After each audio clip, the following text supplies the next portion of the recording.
வணக்கம் நண்பர்களே, பேய் மாமியோட அடுத்த பாகத்தை தான் நம்ம பார்க்க போகிறோம். இது வரைக்கும் விறுவிறுப்பாக 4 பாகத்தை தாண்டிட்டோம்.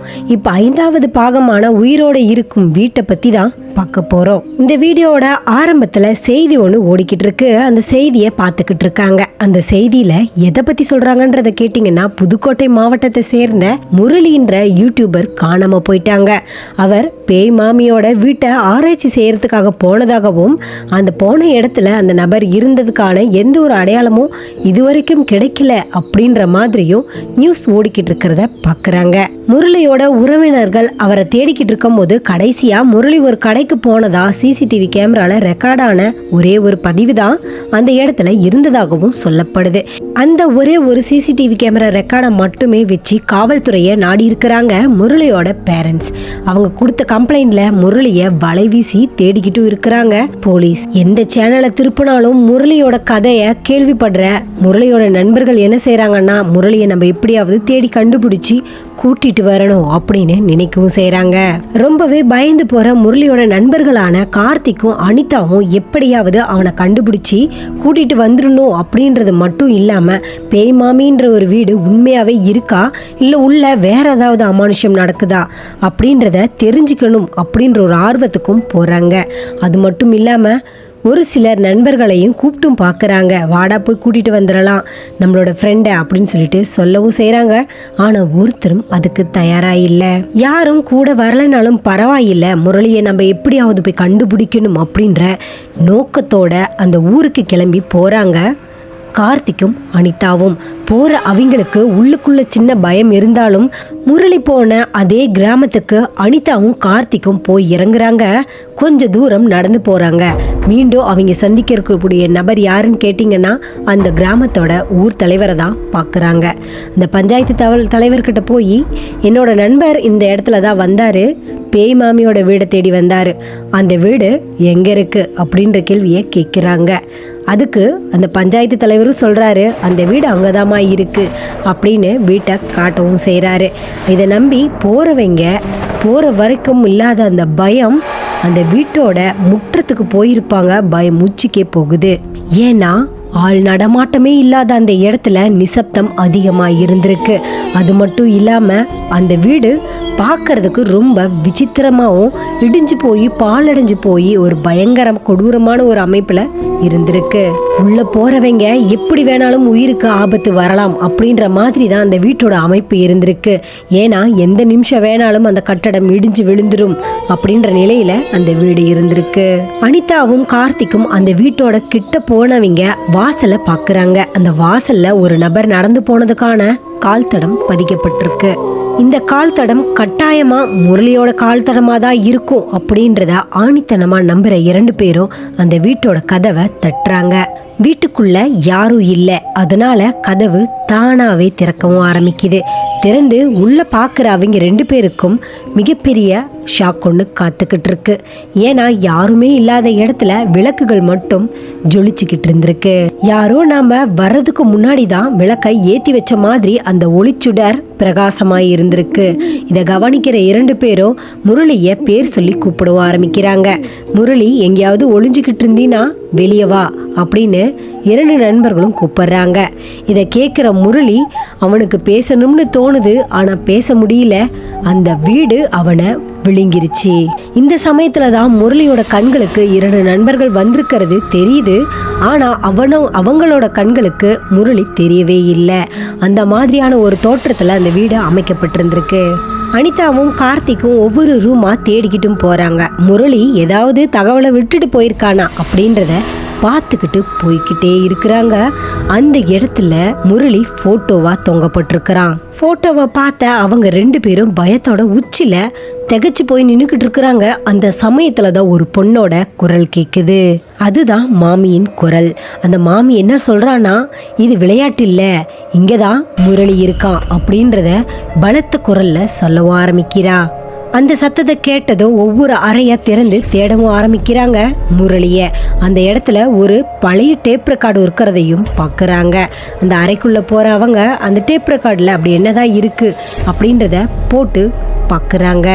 அந்த பழைய டேப் ரெக்கார்ட்ல முரளியோட குரல் கேக்குது. முரளி கனத்த குரலோட அழுதுகிட்டே பேசுற மாதிரி பேசவும் செய்யறான். இந்த சுவர் தான் என்ன முழுங்கிடுச்சு, நான் இந்த வீட்டுக்குள்ளதான் இருக்கிறேன், அடப்பட்டு இருக்கேன் அப்படின்றத சொல்றதோட இல்லாம அவளை நம்பாதீங்க, இந்த வீடு தினம் ஒருத்தரை கூட்டிட்டு வந்து கொலை செஞ்சுக்கிட்டு இருக்கு அப்படின்ற ஒரு தகவலையும் சொல்றான். ரொம்பவே பயந்து போறாங்க அனிதாவும் கார்த்திக்கும். அதே சமயத்துல முரளி சொல்றான், இந்த சமயத்துல யார் மாட்ட போறாங்கன்னு தெரியல, அடுத்த துரதிருஷ்டசாலி யாருன்னு தெரியல அப்படின்ற மாதிரி புலம்பி தள்ளி இருக்கிறான். அந்த டேப் ரெக்கார்டு ஆஃப் ஆனதுமே ஒரு குரல் கேக்குது, இங்க மேல பாரு அப்படின்னு சொல்லுது. அதுதான் சுவர். சுவர் தன்னை பார்க்க சொல்லி சொல்லுது. அனிதா மேலே நோக்கி பார்க்கறாங்க. அனிதா கார்த்தி 2 பேரும் பார்க்குற அந்த சமயத்தில் அந்த சுவர் சிரிக்குது. உடனடியாக கார்த்தி, வா இந்த இடத்துல விட்டு ஓடிடலாம், வாசல் எந்த பக்கம் இருக்கு, வா ஓடிடலான்னு சொல்லிட்டு அனிதாவை கையை பிடிச்சி இழுத்துட்டு ஓடவும் செய்கிறான். அனிதா வாசலை தேடிக்கிட்டு ஓட அந்த சமயத்தில் அவங்க பார்த்த அந்த வாசல் அந்த இடத்துல இல்லாமல் போகுது. அந்த இடத்துல சுவர் தான் நிற்கிது.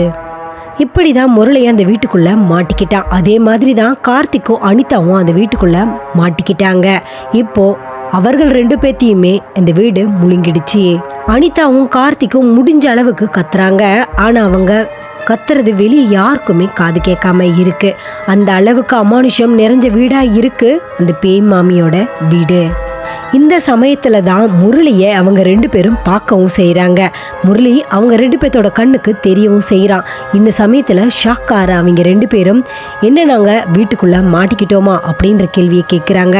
இந்த சமயத்துல தான் முரளி சொல்லி தான் அவங்களுக்கே தெரியுது, உங்களையும் வீடு முழுங்கிடுச்சு அப்படின்ற தகவல்.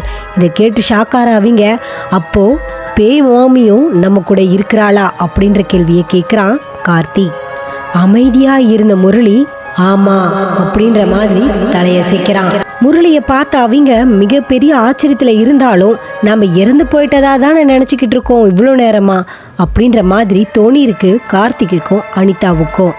ஏன்னா அவங்க 2 பேரும் அவ்வளோ கொடூரமாக இறந்துருக்காங்க. அந்த சமயத்தில் முரளி சொல்கிறான், இல்லைப்பா வீடு தான் உங்களை முழுங்கிடுச்சு அப்படின்றத சொல்கிறாங்க. ஆனால் அதை 2 பேரும் நம்ப மாட்டேங்கிறாங்க. ஏன்னா கார்த்திகை, நான் ஒரு அறையை திறந்து நடந்து போயிட்டு இருக்கும் போது உள்ள ஒரு கை பூமியை பொழந்துக்கிட்டு வெளியே வந்துச்சு. நிலத்தை பொழந்துக்கிட்டு வர அந்த கை என் காலை பிடிச்சி வெடுக்குன்னு இழுத்துக்கிட்டு உள்ள போயிடுச்சு. அப்படிதான் எனக்கு இப்போ தோணுச்சு அப்படின்றத சொல்கிறான். பதிலுக்கு அனிதாவும், ஆமாப்பா என்னையும் ஒரு உருவம் வந்து அக்கா பிச்சிருச்சு அப்படின்றத சொல்கிறா.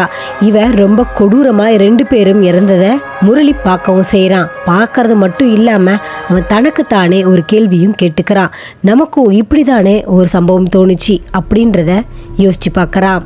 இந்த சமயத்துல தான் முரளிக்கு என்ன நடந்துச்சு அப்படின்றதே தெரிய வருது. அந்த வீட்டுக்குள்ள கதை எழுதிக்கிட்டு இருந்த முரளி திடீர்னு அந்த பேனாவை எடுத்து தான் கழுத்துல தனக்கு தானே குத்திக்கிட்டு அந்த புக்கு மேலேயே விழுந்து இறந்து போறான். அப்படின்னா நம்ம 3 பேரும் இறந்து போயிட்டோமா அப்படின்னு சொல்லிட்டு பயங்கர ஷாக்கிங்ல இருக்கிறாங்க அனிதா, கார்த்திக், முரளி.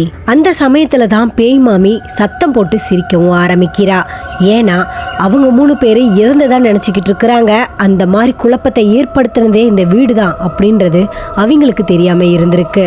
ஏன்னா மாமியும் அப்படிதான் இறந்திருக்கா. அந்த சமயத்துல தான் மாமி சொல்றா, இப்படிதான் எனக்கும் மரணம் வந்துச்சு, இப்போ என்னோட மரணத்தை நீங்க கண்டுபிடிச்சிட்டீங்கன்னா உங்களோட மரணம் எப்படி நிகழ்ந்ததுன்னு உங்களுக்கு தெரிஞ்சிரும் அப்படின்றத சொல்லி முடிக்கவும் செய்கிறா பேய் மாமி.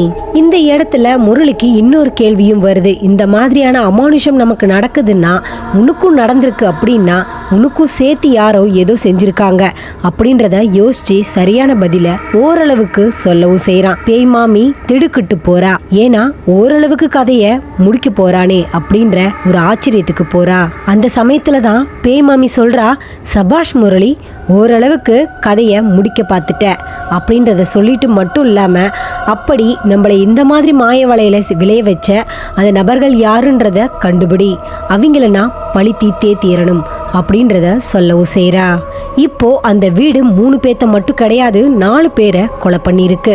இப்போ 4 பேத்த கொலை செய்யறதுக்கு முன்னாடி என்ன நடந்துச்சு அப்படின்ற தகவலை அடுத்த பாகத்தில் தெரிஞ்சுக்கலாம். அடுத்த வீடியோவில் இந்த மர்ம வீடோட அமானுஷ தன்மை பற்றியும், மாமிக்கு என்னதான் ஆச்சு அப்படின்றத பற்றியும், சூனியம் யாரால் செய்யப்பட்டது, அந்த 3வது நபர் யாருன்றதை பற்றியும் தான் தெரிஞ்சுக்க போகிறோம். ஒவ்வொரு எபிசோடுலையும் கதையோட விறுவிறுப்பு அதிகமாகிக்கிட்டே போகும். இந்த கதையோட முன்னாடி பாகங்களை பார்க்கணும் அப்படின்றத நினைச்சிங்கன்னா கீழே இருக்கிற டிஸ்கிரிப்ஷனில் மறக்காம அதோட லிங்க் கொடுத்துருக்கேன், பார்த்து தெரிஞ்சுக்கோங்க. அமானுஷ்யமான கதைகளை உங்களுக்கு கேட்க பிடிக்கும் அப்படின்னா இந்த வீடியோவுக்கு மறக்காம லைக் கொடுத்துருங்க. அப்படி உங்கள் ஃப்ரெண்ட்ஸுங்க இதை மாதிரி பார்ப்பாங்க அப்படின்னு உங்களுக்கு தோணுச்சுன்னா அவங்களுக்கு ஷேர் பண்ண மறந்துடாதீங்க. இந்த மாதிரியான அமானுஷ்யமான தொடர்கதைகள் உங்களுக்கு பிடிக்கும் அப்படின்னா மறக்காம என்னோட சேனலுக்கு சப்ஸ்கிரைப் பண்ணி வச்சுட்டு பக்கத்தில் இருக்கக்கூடிய பெல் பட்டனில் ஆல் கிளிக் பண்ணி வச்சுக்கோங்க.